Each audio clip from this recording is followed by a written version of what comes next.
Welcome back to Stories of Northern Life. This is the fourth installment of the Queer Project series. My name is Nicole Curry, and I'm joined by my co-host Pedro Caio. Today, we are interviewing Katrina Francella. They are the founder of the KLUB 2S LGBTQIA+ Community Center. They also brought along their friend Lucia Luciani, and you will be able to hear Lucia's episode next week. The club is having an event this Sunday, June 30th, from 12 to 4 p.m. at the Machine Shop. This is a big, huge pride party. There will be other vendors along with the vendors from the Algoma Makers Market, and there will be performances, story times, games, obstacle courses, arts. So definitely be sure to check out the KLUBS Pride Party this Sunday, June 30th from 12 to 4 p.m. at the Machine Shop, and we will be under the rink. So let's get into Katrina's episode.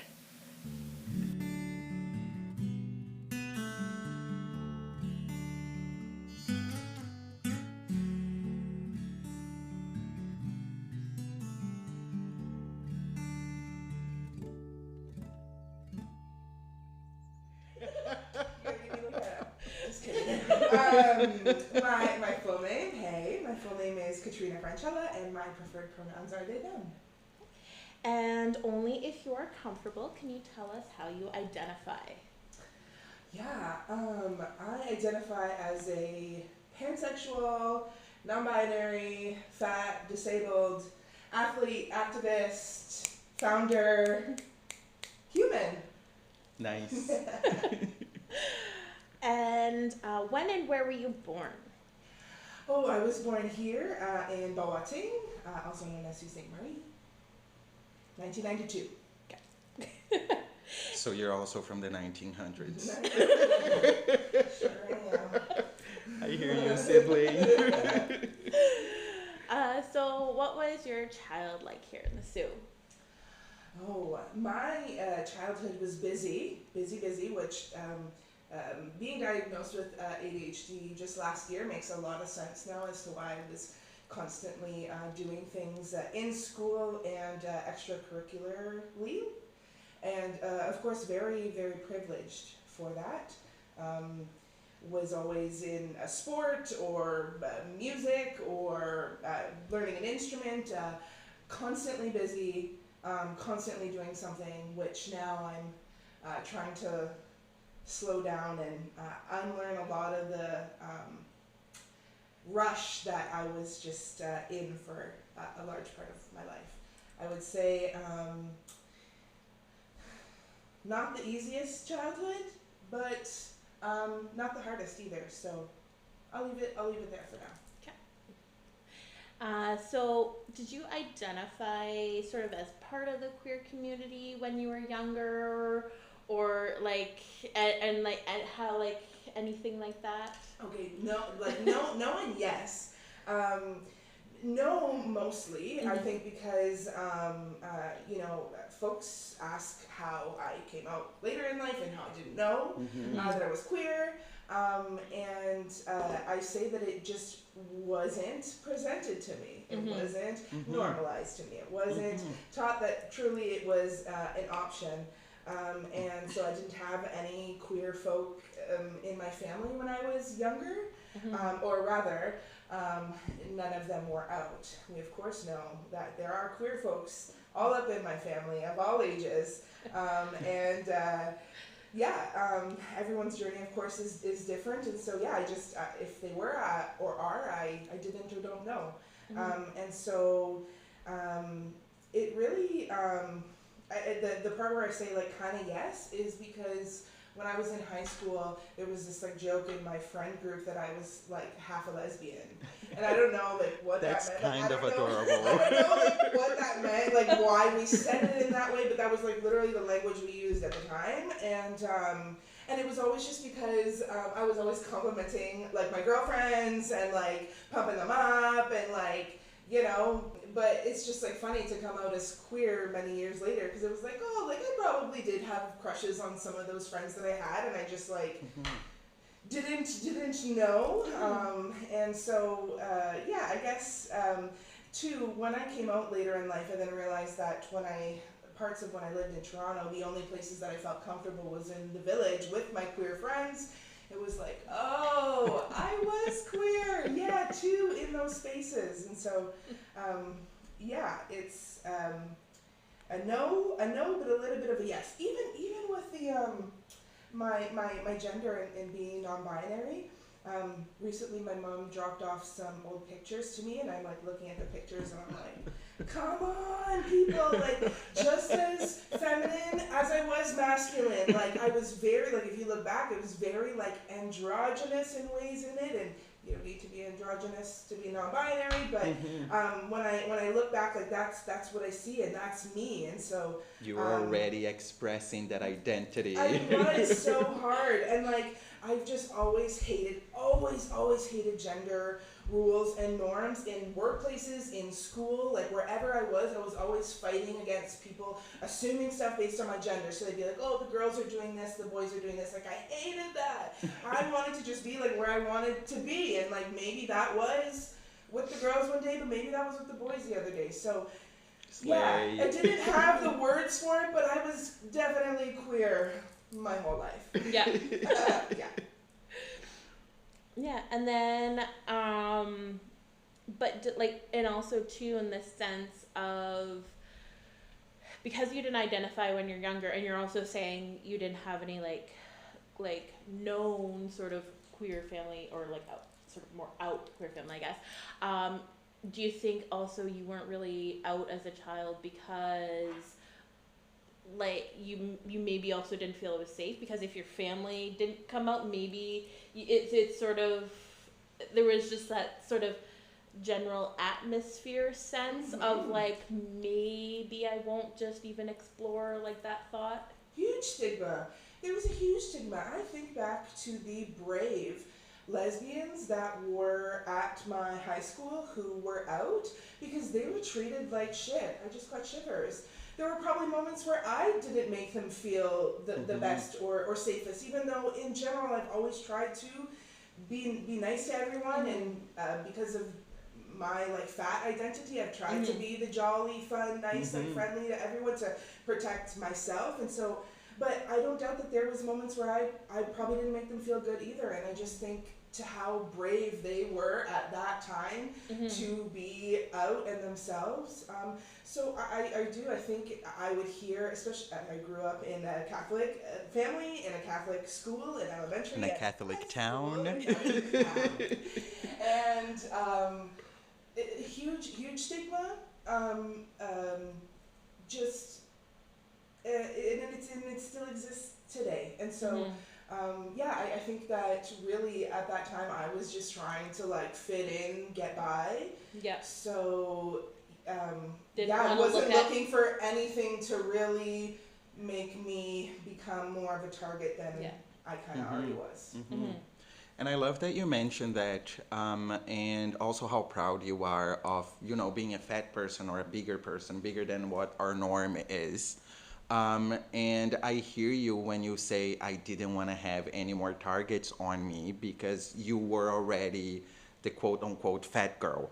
That's who I was, yes. So it does make sense. I would probably have made the same decision if I was, the fat girl, and I had already had to please or had to conform with so many things. Like, I don't want that added on thing of being queer and being out. I'm just not going to explore that.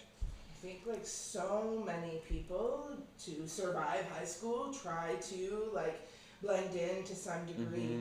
And actually, I just came across this video. I wish I knew who said it, and I wish I knew exactly what the words were, but it was just basically that a lot of queer kids grow up like in this box, like afraid and not able to be themselves, and then our adulthood is like trying to like figure out who we actually are and what we actually like and who we want to be, and like just trying to break out of those that mold that society was trying to make us fit into. Well, and also too, like you identify as like pansexual and non-binary, and growing up, those were like never words that we would ever hear in the Sioux. Like the only words that we heard in the Sioux were like you're gay, lesbian, like maybe bi, but bi's like You're just a hoe. yeah, or you haven't made a decision yet, or something like that. So and no discussion of transgender folks. Nope. At all. No. None. No. I That's feel so like true. I wasn't, like, I like to say that my life did not start until I started transitioning, or like until I came out as trans. And drag helped a lot with that too. And for those who are only listening to us, would you like to say your name? Fabulous person in the room. She's been hiding here all along. No, she's being an ally and giving space. As she always does. I'm Lucia, Lucia Luciani, or if you know me from drag, Lucia Pet, and my pronouns are she, her, and they, them. And I'm honored to be here with Katrina and all of you today. Wait, is this our camera? I thought that was our camera. we have two. Okay. Okay, cool. You can have all of the cameras. Welcome, Lucia. Sorry. I'm so sorry. No, I love hearing this. You're very talented. Yes. And we Agreed. will have Lucia's episode out next week. Yes. I'm excited to hear it. When you came out, were you like down in Toronto, like you were saying, like in the village, or was it when you were sort of back here in the Sioux? It was back here when I was in the Sioux, Sioux College, and it was during that time, and of course, just like grateful for the more diversity that does exist at Sioux College now. Because I was able to meet queer folks, which, when I think back to times maybe like my sibling went there, the queer community was not as visible. So just grateful that it was a safer place at Sioux College, and it is. So first it was that I just like realized I was queer, realized that I like all genders, and then the non-binariness came a couple years after that. So both in the Sioux. Okay. Yeah. Nice. And then so,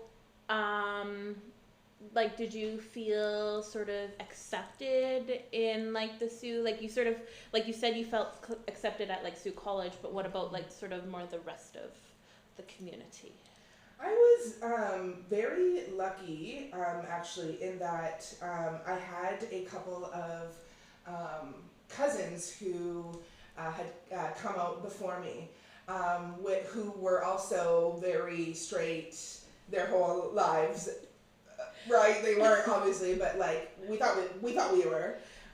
So them coming out and seeing how like my family reacted to them, which was positively, which was in some instances to be the one advocating for them.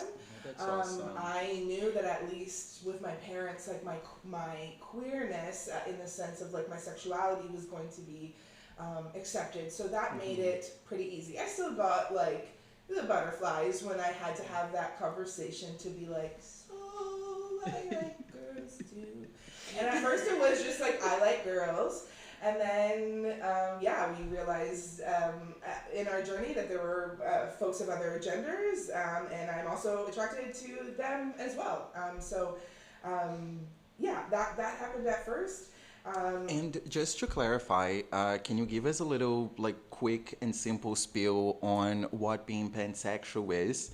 Because I'm afraid people will think that we're like into pans and pots or cars. I don't know. I don't want to get people the wrong idea. Yes. They really do. Yes. So Google is free. So when when we don't know something, we can go to Google. But I think your mic just dropped.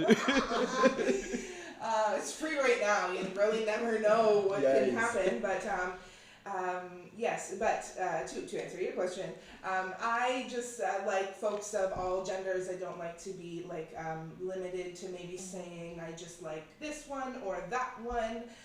So I just really am attracted to people based on Who they are. who they are. Yes. Yes. And also, like more recently, also identifying as demisexual, meaning that I need to develop an emotional bond with someone to have anything further. That being something that is really important to me. Nice, I love that. Yes. So Katrina would date a man, a woman, a trans man, a trans woman, a non-binary person, a genderqueer person, and all the letters. Yes. Et cetera, et cetera. Where are they though? Yes. I'm here, I'm single. Even though my options are everyone, I'm still somehow single. Just a little plug for myself. Listen, we have to do it for ourselves sometimes. Yeah. I agree.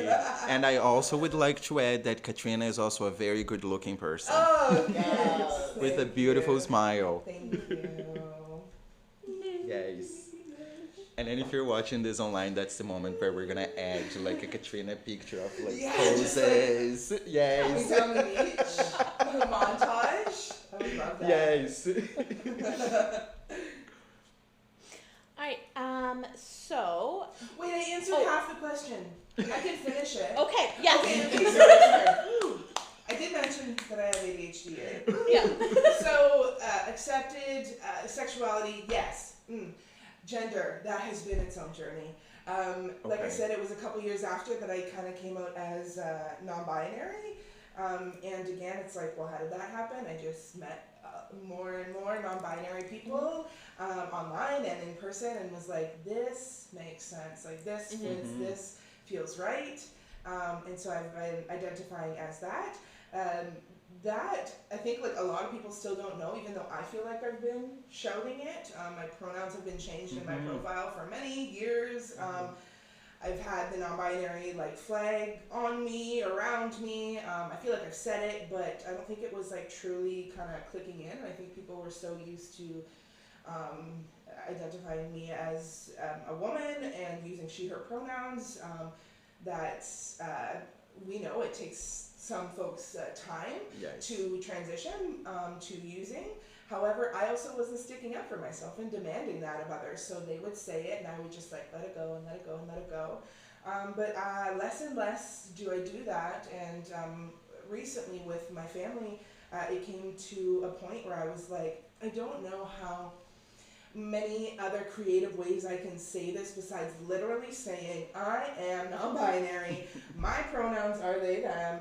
I would prefer if you stopped calling me your daughter and you called me your child and stopped assuming things of me based on my gender and just putting me into that daughter box. That's not what I am. I'm your child, and that's how I want to identify.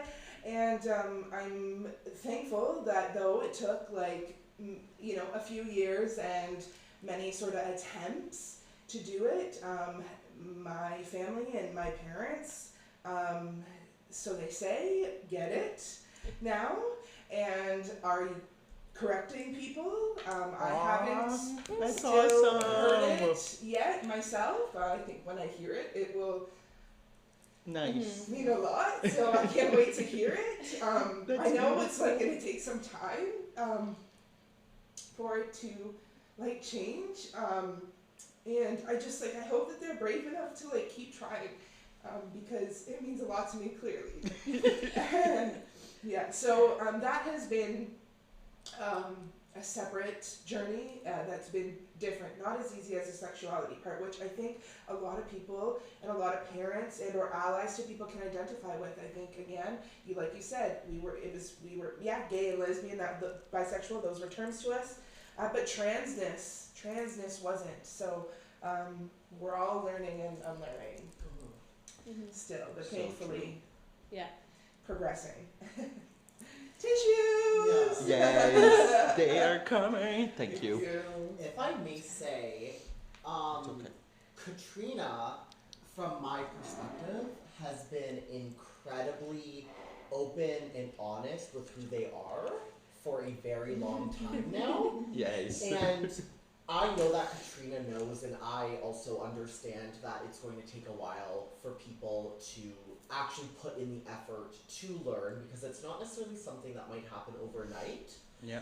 But if you are one of the people out there who, because I know there are people out there who are they're just assuming or saying that being non-binary is either a phase, or it's like just trying to get attention, or anything in that realm of things, or that they them pronouns aren't like real, whatever. I've heard it all.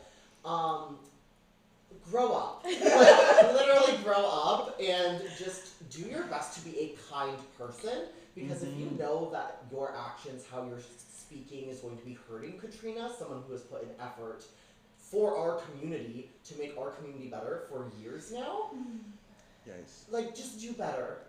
It's And like then educate leave it at that. yourself. Yeah. Educate yourself. Before colonization, there wasn't this gender binary,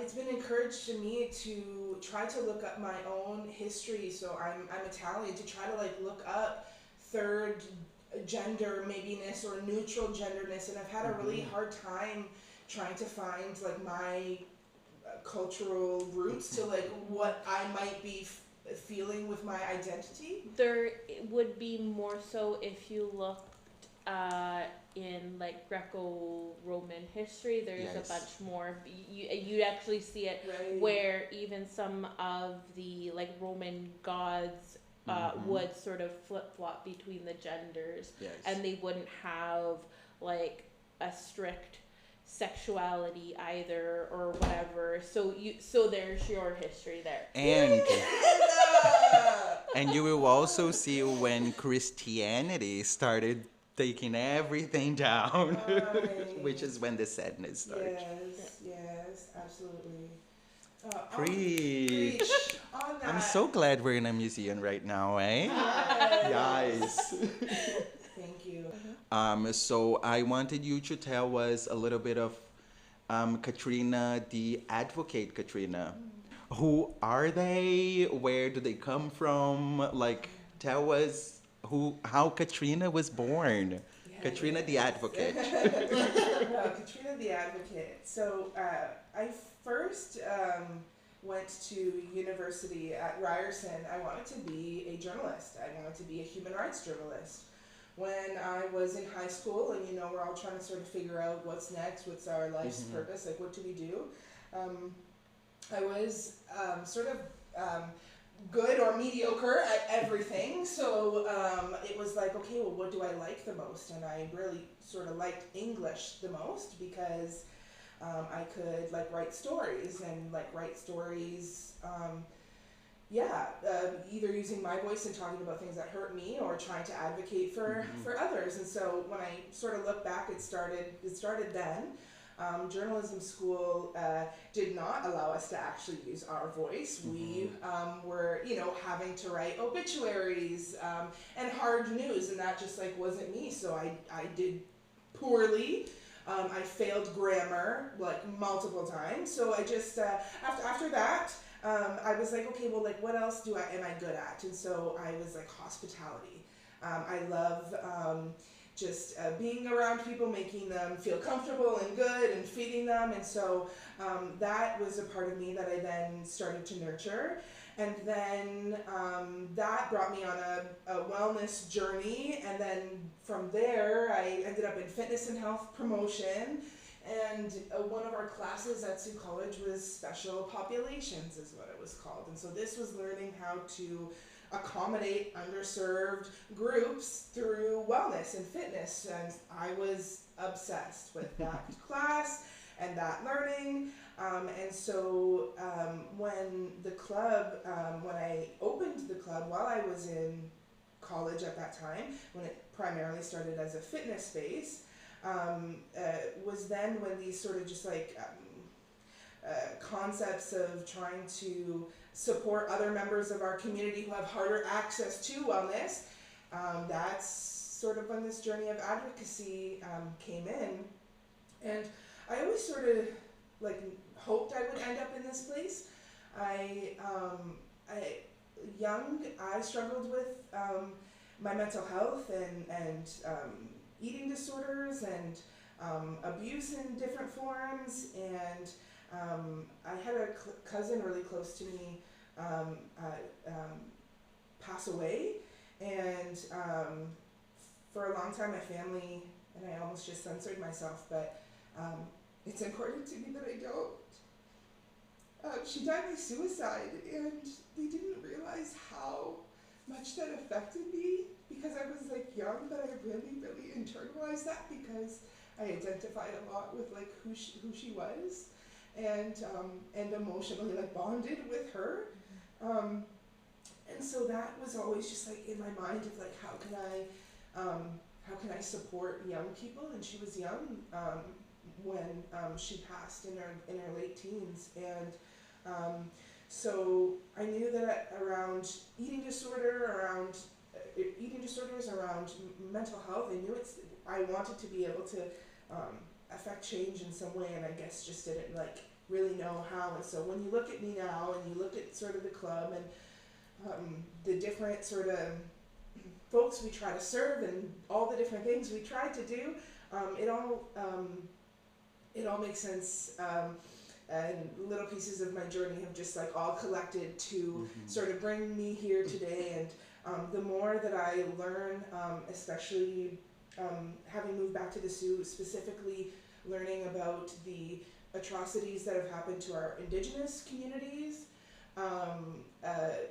first that learning, being in those spaces with my Indigenous kin, that then started to bring more issues that other racialized folks go through, and just meeting more Black friends and listening to their stories and just listening to the bullshit that they have to deal with on a daily basis, the disabled community, how many barriers that like they face, the trans community. So it's just we are intersectional beings, and the more that I kept meeting new people, learning about the different parts of them, seeing how barriers and or privileges come into play,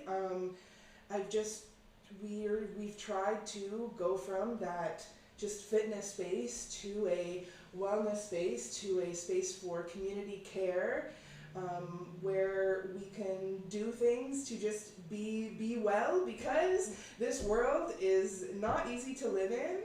There are a lot of people who bring us down. There are systems in place that are designed to keep us oppressed, some way more than others. And I just believe it's our job, and my job especially with someone who has privilege, to advocate for others and advocate for myself. That second one I'm still like working on,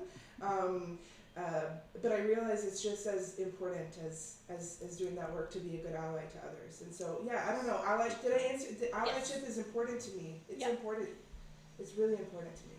And I want folks who are listening to us to take this as a lesson, as inspiration for them to be better allies.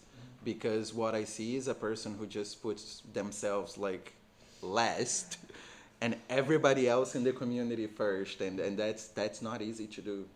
And if you know Katrina a little bit closer, you would know that am I okay to share? But like Katrina doesn't have a job. Their life is the club, and that's beautiful. That's like, I take my hat off to you, and that's why it's important for me to support the club as a place for queer community, because just looking at you and seeing that you would take the shirt off of your body to give it to another queer person in need, I would not be able to do that myself, so I want to be there for you as you do it. You know I would. I know. Right now. I'm sure you have. Yes. So I do want this to be not a lesson in a negative way, but a moment of inspiration for other folks. Like, that we can do more. There are people who are doing a lot, and we can do more. And we need to do more, because it's on our shoulders. Like in here in this room, we have a lot of people who are carrying queer community in Sault Ste. Marie on our shoulders, and it shouldn't be this way. And It's a shared responsibility. I want to acknowledge too that times when we first started sort of this work and went from sort of fitness space to community space, I had said like, we're the only safer space. And what I meant to say was we were the only designated LGBTQ organization locally attempting to serve year-round youth and adults and families. With a physical building. With a physical space, right? Yes. And so, I apologize to anyone who ever thought that I was trying to say that this work started with us. I know that it hasn't. I know that there have been many people over the years doing good work for our queer and trans community, I look forward to learning more of that history as someone who has just, who is still young in their queer journey. I realize that there are likely many elders out there that I haven't met yet and I want to. And so, I just want to say that, I'm happy we are a part of that work. And I am proud that we were the first nonprofit in physically Sault Ste. Marie. We have our friends at Rainbow Camp in Echo With Bay. a physical space, With too. a physical space that we've held on to now for 6 years, which has not been easy. And I will say there have been times that I have been employed through the club thanks to grants that we have received. Now we're just in a period where we're waiting and hoping that some come in. But it's important for people to know the reality of our lives too, because all people see is us driving around in our cars, and we got clothes and we're clean, and that's not our reality. We're all struggling to put gasoline in the car. There's been times where I a couple times I haven't, but we're back in that struggle. Not gonna lie, but I also have faith, and I'm blessed to be surrounded by.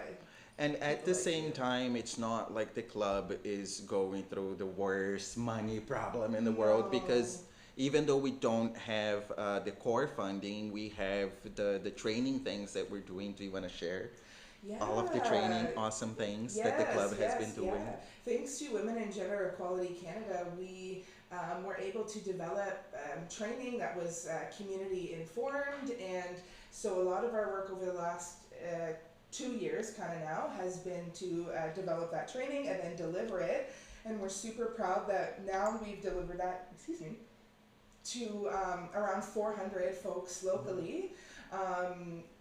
Specifically, most recently in our hospital, which was one of the places that our community expressed that they feel least safe in, and so that was a really huge opportunity, and had a lot of imposter syndrome going in, but we got over it, and I'm really proud of what we were able to offer. And so that's one of the ways that we're hoping that we can reach sustainability, and we have other ways that are on the plan, and really it's just continuing to work hard, connect with partners, let folks know that there is a huge need for way more support, and though it's hard, I have hope, but I do hope that Caio is always really great at letting folks know the reality that it is hard and we do need support, and I'm grateful for them because, as we mentioned, I have a hard time asking for and accepting support, so I do appreciate you for bringing that up. And also, if you were listening to us and you work at a place that offers grants, you can give us a call, the club a call, you can give Katrina a call, because the club is looking for Ways core to do funding. outreach. Yes. So we offer the training, but we haven't mentioned art and recreation is also sort of our thing. So what event do you have? What program do you have? How can some of our queer and trans facilitators who either have that background in recreation and wellness, or who have that background in art, or who have that background in education.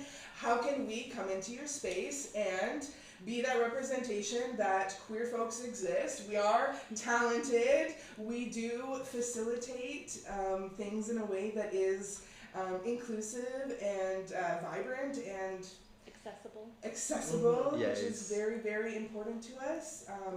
We want to be able to bring our talents into your spaces, because the fact is that every community, that whoever you are out there that you are serving, there are queer and trans folks all up in Yes. your spaces, Yes. likely without you even realizing.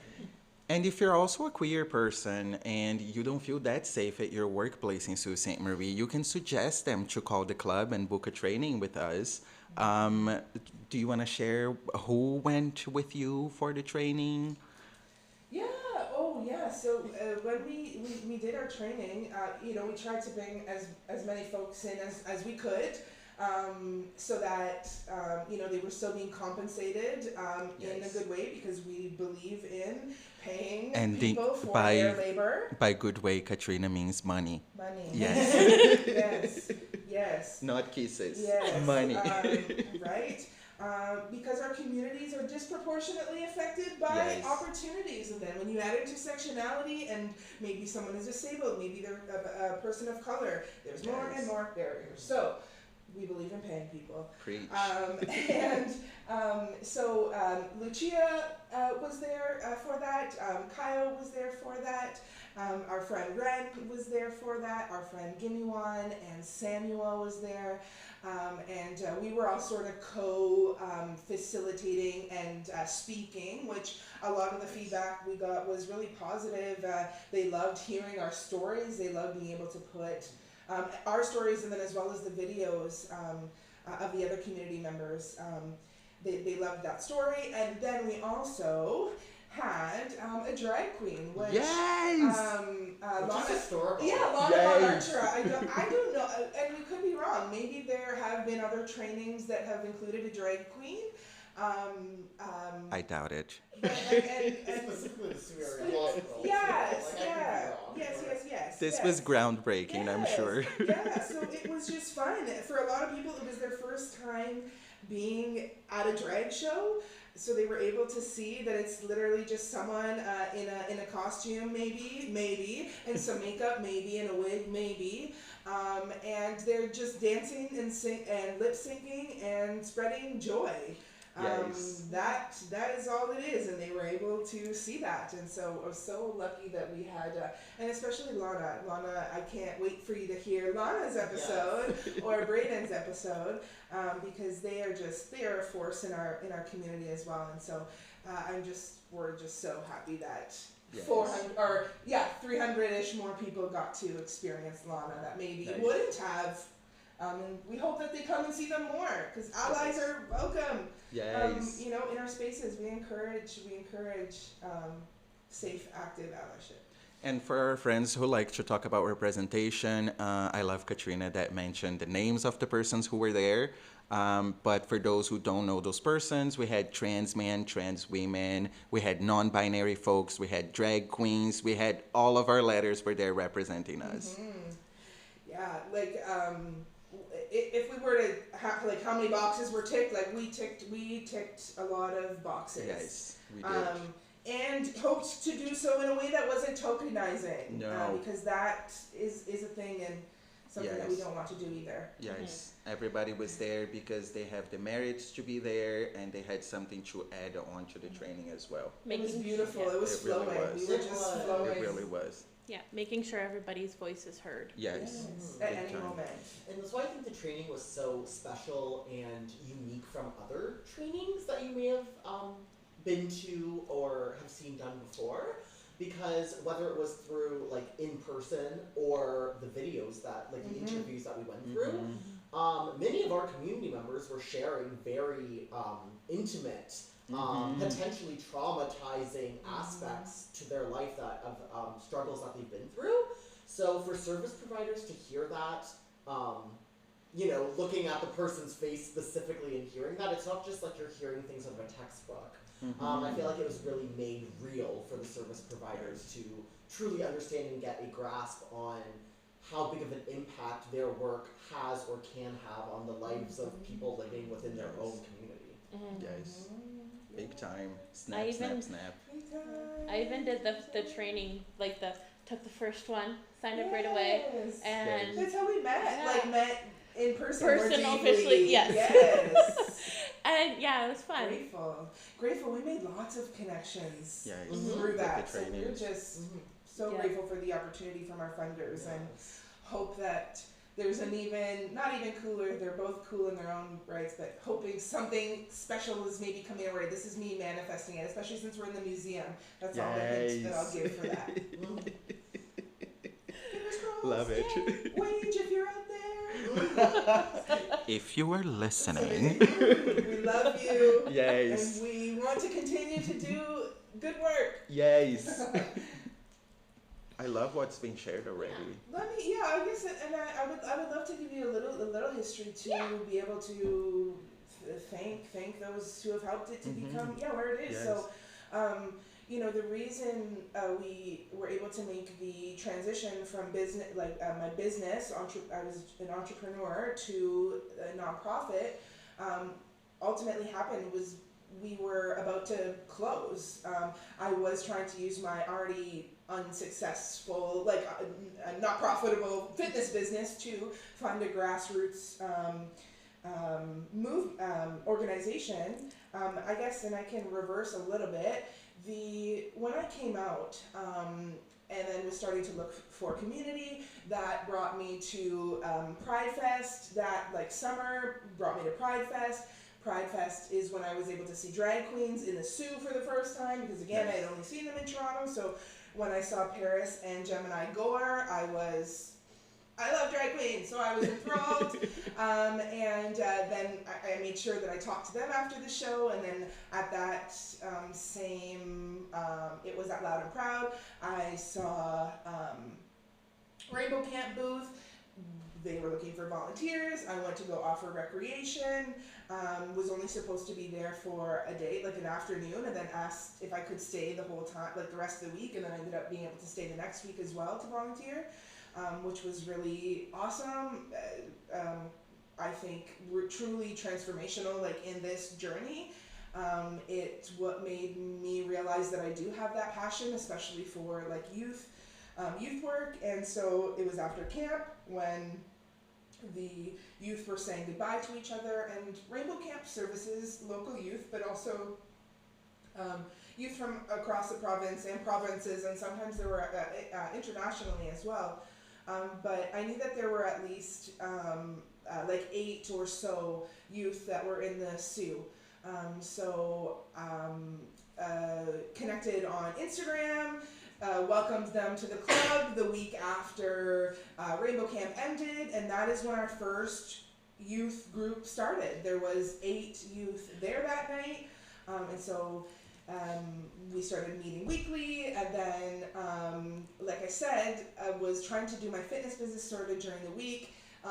That was helping to pay for space, pay for supplies, pay for food, pay me, kind of, not really.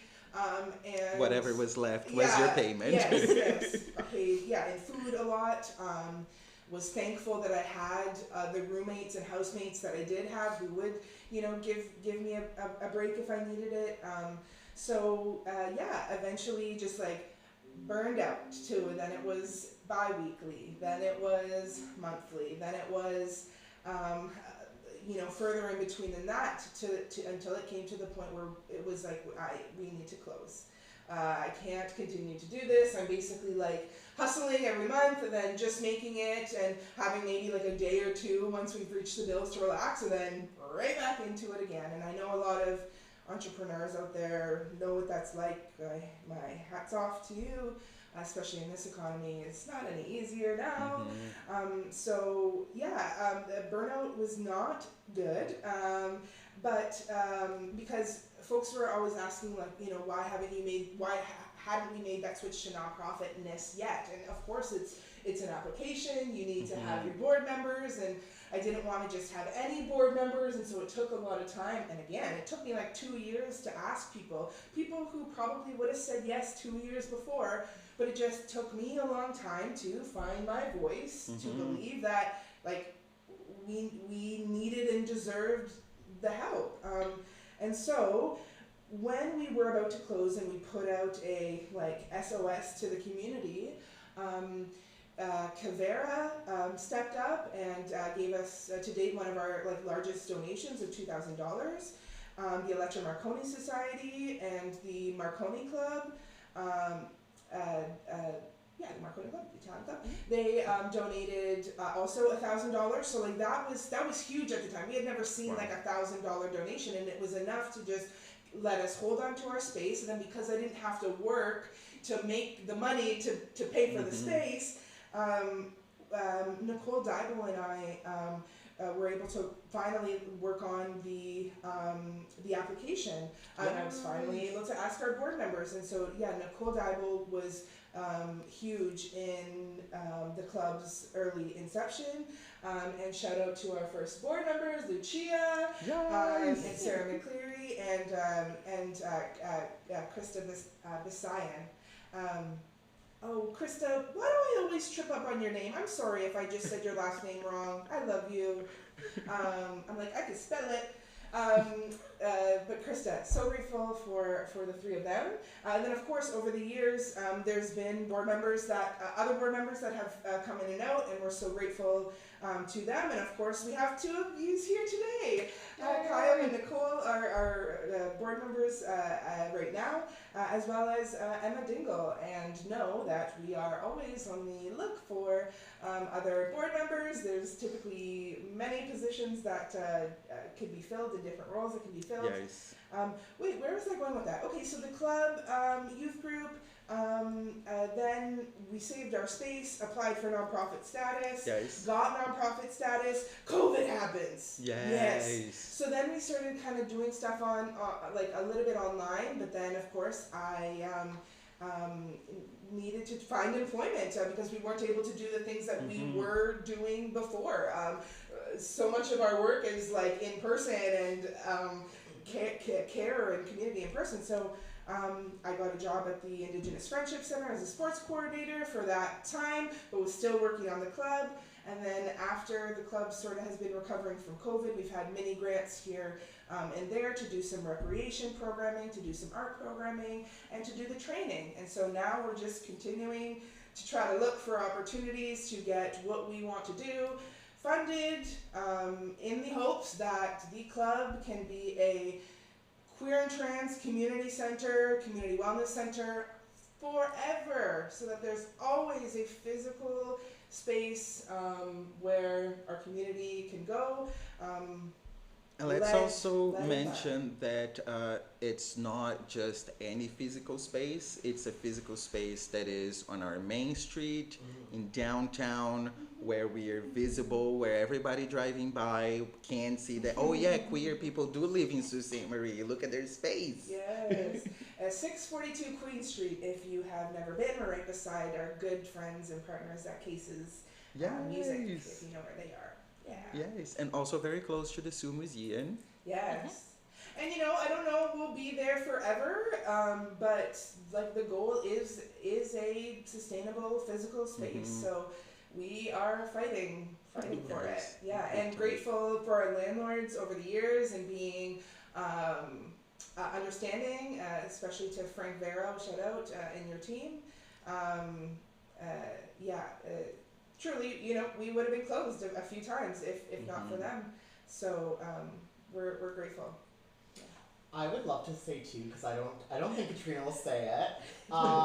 Katrina has put in thousands of dollars of their own into the club. And I know that your heart is forever in this work and you're right where you're supposed to be. And like, thank you as someone who has accessed the space at the club for creating such a beautiful space for our community. I easily could have stayed in Kingston or moved to Toronto after I graduated my master's, and the club is a very major reason why I decided to stay in the Sioux. Because without the club, I probably wouldn't be here. And without Lucia, I wouldn't be here. So it's extremely mutual. I was just thinking, you've literally, like, all of the hardest shit that I've gone through, we've gone through, like, over, I guess it's like 6 years now, maybe, or so. Like, Lucia's been there every step of the way. Like, she sort of mentioned before, I have had this identity for many years, and for many years, Lucia was the only person who validated that, and like that saves lives, people. You have no idea how just like one friend, one adult can just keep you here, and not only keep you here, but like keep inspiring you, and keep you just like pushing forward, like for us and for our community. Here. That'll be so True. Tissues all around. Yes. We're all crying here right now. I'm a crier because the fact is that there are so many queer people who are not in the privileged position we are, who are dead right now. That is so true. Because of their queerness, of their transness. And I try not to ever forget that. That's really the driving force in this work. There have been many people who before us have done this work, and people who have done this work and died. So it's so when we say burnout, like we mean it, like it's real. It's not only like physical work and financial work to put on an event, but also emotional and mental. Yeah. And it's not necessarily easy, especially when you don't have a lot of funding. It can really catch up to you, and especially when you don't have a large array of volunteers. So for everyone who does volunteer, like thank you, and donate, thank you. And volunteers is so important. And any allies out there who have it in their capacity to be able to volunteer, we could so use you to just like take a little bit of that pressure off of us, so that we can just be in our talents. I've been many roles in the club, and my favorite ones are around recreation, around event planning, and so to get out of that burnout, I'm trying to just align myself with the roles that are like truly meant for me and truly meant to make me happy, and looking for others who have those gifts in those areas that I might not, to be able to step in and sort of carry some of that load, because in the words of Annie Ramos, who is also a really special part of the club, and we're grateful for the work that they've done for us. If we all advance, then we sort of all advance, right? Big time. And then the world is better for our kids, for the youth, for our elders, for everyone. And I feel like our queer, trans, two-spirit listeners / viewers will get this. But if you are cis-het, feel free to come and be an active ally and volunteer with us. As queer, trans, two-spirit people, it's a safety thing. Like, in a way, we're putting our safety at risk by doing things like interviews and, I'm a drag queen, Katrina, Kiki Gorgeous, Kiki is a drag artist as well. So when we do these things, like, even though it's enjoyment and brings fulfillment to us, we're also basically making ourselves a target. Yes. We have had many anti-trans, anti-drag protests in the Sioux, and just one last week. So I'm not really anticipating it to slow down at this point, and so it is scary. Like, are we going to get physically hurt? I mean, we're already emotionally hurt, but like, are we going to get physically hurt just putting on these events? So the more cis-het allies that we have there volunteering or even just attending, it does send this message that like, we as queer people are not alone in this battle, and that you'll have to go through more than just us to get to us. Yes. I just had an experience. You said you're like last week. I just had an experience. Yesterday, I had an experience. I was in my house and I heard someone go by saying that they were gonna circle back to my address to come back and get my signs, my support trans youth year round sign, my trans kids deserve to grow old sign, my We have the same signs. yeah, I know what you mean. you have so all of those. Which, if anybody wants a sign, P Flags Sault Ste. Marie, shout out to our partners there. Yeah, They have more signs. But yeah, so I heard that and I immediately shouted out the window that no, they were not going to steal my signs. And then I went outside to try to see them, confront them. Won't go into the details of that, but And that is the butch side of Yeah. Katrina. I'm proud of you because that's scary and hard. that is the butch side. I do proudly also hold that label and Yes. identity that I can be a butch sometimes. Can I say bitch? Yes. Can I say butch? Okay, I can say butch. Yeah, because no. And I do believe I called them out, and then they were like, oh no, like I wouldn't have said, like I didn't say that, and no, and just cowered, and I said, oh, okay, and we went on, and I called a friend, and we relaxed, and just made sure that our video cameras were on, that's all. But it's scary, and you know what I told my neighbors, I'm blessed to have allies literally surrounding me. That is my privilege. That is not the fact for many people. Yes. Everyone else that I know that has signs has had theirs stolen. Yeah. So it is very real. It Thank you is. for It is. speaking to it. It We is. are not safe really not. anywhere. As you were talking about the signs, I also had one of those signs in front of my house. And as soon as I put the sign in front of my house, my neighbor that lives on the laneway on the back, he walked around the block. And when I came outside to have a cigarette, he was in front of my house taking a picture of the sign to send it to someone probably. And I was like, hey, what's going on? So yes, I had to take my sign off because I was feeling unsafe in my own house. Yeah, there was a time I took a period of probably a year that I took my rainbow signs down. Oh, and just an FYI, I took the sign off the front, but I did move the sign to the back where he would have to see it. Yes. There you go. Because Sorry. we have every right to Yes. say what we believe and stand up for. And decorate our house however we want. Yes. I saw a video yesterday and it was this person and it was like, look what my mom did for us, and they walked and it was the backyard and it was their shed and it was painted in rainbow, and I just started weeping. I don't even know these people on TikTok. That's adorable. And it's just like, stuff like that matters. Like, it might seem like silly and simple to you.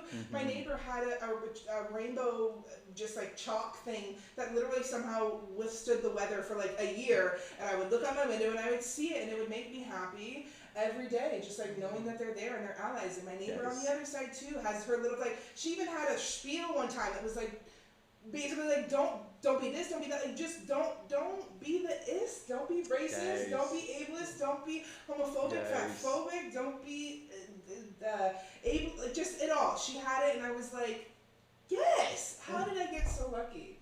Be like Erin, everybody. Be like Erin. Be that active ally. Or Shauna at the hospital. Weren't you just like Shauna with her whole chest stood in front of everyone and displayed her allyship, and it made me cry every time she did it, even though I was hearing the same thing. Again, it was always like in a little bit of a different way, and you could tell that it wasn't rehearsed. It was her to her core.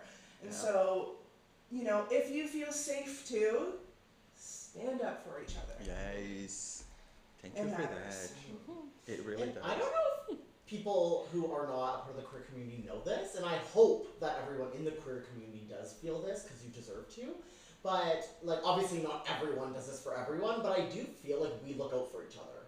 Like, if you mess with one of us, you are messing with all of us. Like, Yes. I do feel that quite Yes. a bit. And we're also like a queer society as a whole. Even if we are upset at each other, if you get in between of us, we're not upset at each other anymore, honey. We are going 100%. to be together again. Which has happened, yeah. Yes. In our community. It really we has. we have a lot of work to do to even get along better Yes. with our own community, and like, Yes. I know a lot of communities struggle with lateral violence, and Yes. I truly hope that we're able to work through that, because we need to have each other's backs, because there's a lot Yes. of people who don't. If I could say anything to our local Sault Ste. Marie queer community, is that we need to grow the fuck up. And we need to understand that we're not in high school anymore, folks. This is the real world. We're all adults. We're living in it. And let's have each other's back. I'm going to We stay need to here. communicate better. We need to call folks in instead Yes. of calling folks out. We need to understand that we all are going to make mistakes, and we're all human. Yes. And hopefully see that we all are trying to reach the same goal of just Yes. making folks feel safe and welcome and Yes. accepted and validated. And we are big enough of a community that there could be more than just Sioux Pride Fest or the club or the True Spirit organizing committee. We have space for more, and we need more. The more of us there are, the better. I love it. Yeah. I agree. When there was the anti-trans protests, seeing all of our community Groups members come together. together Mhm. was very, very special for me. Yes. Personally, I felt very well, even though I actually was like terrified. That was a really bad day for me. That was a I really scary disassociated. day. I literally was like The lost. quietest in that I've moment. ever seen you. Yeah, I was Mhm. completely Yeah. like out of it. Which is valid. But Yeah. but I did feel like safer because of that. It has Mhm. something to Yes. do. Because numbers matter, especially when we're outnumbered. Our numbers matter. Yeah. So Yes. Well, and I think because there was the drag story time just on Wednesday on June 19th, and apparently the anti-drag protesters were outnumbered Mhm. everybody else, which yes, unfortunate. I am not going to say names because I'm not trying to get beat up. But to the person who went and protested the drag story time and videotaped everyone who was there protesting the drag story They always time, do that. I do have screenshots of all of your faces, and I will be keeping my receipts for if I ever need them. So thank you for that to that person I for always wonder what they do with that footage. yes, yeah. It's extremely unfortunate, though. Shout out to Sioux Pride for organizing and being there. Unfortunately, some of our members, we didn't feel safe because of some things that have happened at other drag story times. Yes. So we weren't all able to go there and support for our own safety. Yes. But really shout out to those Mhm. who Thank were you. there, and thank you to the library and just like everyone who had a part in ensuring that space was safe for Luke and Lana. And even though we weren't there, we were in touch with Lana Lana, yes, to we make were- sure that if she needed us, were right she knew that down we were the street. just down the We were street very and ready. close. We had stuff ready in the car, all packed just in case we needed to go. Yeah. And just as a little fun shout out here, and I'll let Coach go ahead and do this. Our event. Yes, Well, maybe we should our end there because we're gonna keep speaking forever. Yes, yes. Our event. So we Okay. have events coming up that you Yes. can come to. June 30th. It's very, very soon. It's a Sunday. We are going to be at the machine shop. Is the inside building, but outside the rink is what the outside pavilion space is known as. Under there is going to be the Algoma Makers Market, and in the lawn is going to be us as well. Actually, the Algoma Makers Market is sharing space with us, so that we can have a stage, so that we can have a drag show, a variety show, which isn't so much variety because it's mostly singers, but I really hope that we can meet more variety. If there's poets and musicians or comedians or yeah, like circus freaks out there, like please, introduce yourselves to us. We would love to have more variety in our shows, more culture in our shows. But anyways, you're gonna see a show. There's gonna be drag. There's gonna be a Queen story time with Queen Lucia Pet, of course, and Miss Ontario Regional Canada, Yes. Miss Emma Dingle. So they're going to be in crowns and sashes and pretty dresses and just reading some books about self-acceptance and love and diversity. And it's important to children, but also we say all ages. Like whoever wants to read a book and be amongst some pretty queens and try on some tiaras, because some of us older queers in life, maybe who weren't allowed to wear crowns and tiaras and sashes. This is your time. So we'll have. Girl, I'll be there. Yeah, I was thinking about you. So that's at 12:30, just before our show is going to be at 1 p.m. And there's also going to be some art with Lucia LaFord, community art project. We're going to have our obstacle course out there. Nice. There's going to be some partners talking about what they do. There's going to be lots of vendors. There's food. Oopsies. There's food surrounding us.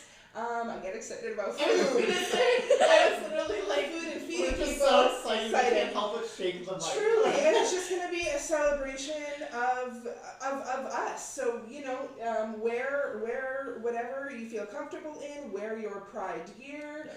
Allies, please come out. Yay. And it's for everyone, and we hope that everyone can find something that they enjoy within that space. That's what we try to do. That's my specialty, and I hope that we can deliver a really awesome pride party. Yeah. I know we will. Yes. Yes. And remember sunblock, because not all the stuff might be under the rink. So yeah, remember sunblock. Yes, though we are trying to find and gather lots of tents. Yes, we recognize that accessibility is important to us, and there are certain aspects that we need to consider when we are in the space. And so we're going to sort of have like accessibility, would the word be like liaisons, people to help if someone needs to get to a certain area, or if someone needs water. We're going to make sure we have lots of water that day. Though we are not perfect in our offerings regarding accessibility, we try to be and try to be better. So give us feedback, please, and know that the more we grow and the more money that we have available to us, the more we want to make our spaces and programs and offerings accessible to all of our community, and especially our disabled community. How can people find the club online? Well, they can find the club at the club _ on Instagram. Yes, with a K. The club with a K. On Facebook, it's the Club to us LGBTQIA+ Community Center, and our website, which we've been loading for a couple years now. The goal is by the end of the month. I know I've said that like 7,000 times, but that is the next deadline. Is by the end of the month, you will be able to go to theclub.ca and find everything you need to there. And the promise now has been recorded, so Yes. we really need to put it out there. Yes. Oh my God! I just, it's because it's ADHD. We seem to, we always like attract other neurodivergents around us, and so it's like I forget, and I'm good now, but you're not good, and then we just keep missing each other. That's what just keeps happening. But we're really trying to rally and make that happen so that people have more access to like our information and our events, and it's important. So yeah, it's our hard goal for the end of this month. So last question we have is, if in the future the museum ever did an exhibit on you, what would 3 artifacts be that best sort of represent you? Oh my gosh. It's a fun question. I love this question. Same. 3 artifacts. Yeah. Like pictures. Anything. So just like anything. So say like you wanted like a picture of the club, sort of. So you say like, okay, like you can't use the club as an artifact because it's a little bit too big. Big. Right. Yes, But yes, like yes, a picture of it or yeah, its yeah, logo yeah, or yeah. something like that. Yeah, so like I would love like a collage of pictures of the club, the journey, like the inside space and how it has changed, how it's grown, the community that has been involved in it, like as much as possible. So get creative and make a collage, okay? And make sure it's like glittery and like feathery and all that, okay? Then maybe I would love like this, my jewelry for my Nana. Yeah, that would mean a lot to me. She was my first, like that was my first safe space. That's why I have this little mushroom house with a little flag. That's just kind of like representing my Nana's like safe space. That's why safe spaces are important to me. I forgot that piece, but so Nana, something my grandparents' jewelry, and maybe like I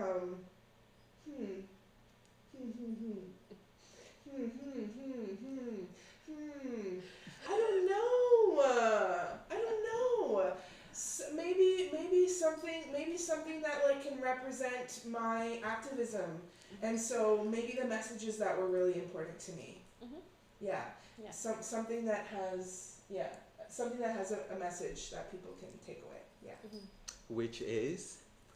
Free Palestine and keep everyone in Gaza in your continued hearts as this genocide continues to unfold on them.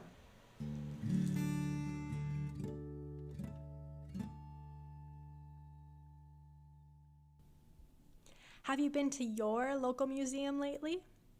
Visit us at the Sault Ste. Marie Museum, located in downtown Sault Ste. Marie, the one with the big clock tower on the top. Our hours of operation are 10 a.m. to 4 p.m. Tuesday to Saturday. We have 3 floors of exhibits that we constantly work on updating. The whole family is welcome, as we have activity sheets and scavenger hunts with prizes for every kiddo, a discovery gallery full of hands-on learning, and more interactive elements scattered throughout the museum. And don't forget to come say hi and let us know you're a listener of the podcast.